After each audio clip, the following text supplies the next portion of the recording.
వేసవికాలం వచ్చేసింది. ఇంకా పచ్చళ్ళ సీజన్ స్టార్ట్ అయిపోతుంది. అసలైన ఆవకాయ పచ్చడి పట్టుకునే ముందు మార్కెట్లో అప్పుడే దొరుకుతున్న ఈ మామిడికాయలతో చిన్న ముక్కల పచ్చడి అయితే కంపల్సరీగా అందరూ పట్టుకుంటూ ఉంటారు కదా.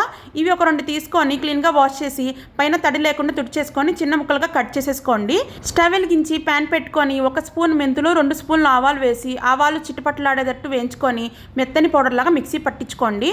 1/2 కప్పు వరకు ఉప్పు తీసుకోవాలి. అలాగే 1 కప్పు వరకు కారం అయితే పడుతుందండి. సేమ్ ఇదే కప్పుతో మామిడికాయ ముక్కలు కొలిస్తే 5 కప్పుల వరకు వచ్చాయండి. 1/2 కప్పు ఉప్పు, 1 కప్పు కారము, మనం మిక్సీ పట్టించుకున్న మెంతులు, ఆవాల పొడి కూడా వేసేసి బాగా కలిపేసుకోండి. ఇప్పుడు అదే కడాయిలోకి 2 కప్పుల వరకు పల్లి నూనె వేసేసుకొని 1 స్పూన్ ఆవాలు, 3 ఎండుమిరపకాయలు, గుప్పెడు వెల్లుల్లిపాయ రెబ్బలు, గుప్పెడు కరివేపాకు వేసి దోరగా వేయించుకున్న తర్వాత ఆయిల్ బాగా చల్లారిన తర్వాత మామిడికాయ ముక్కల్లోకి వేసి బాగా కలిపేసుకోండి.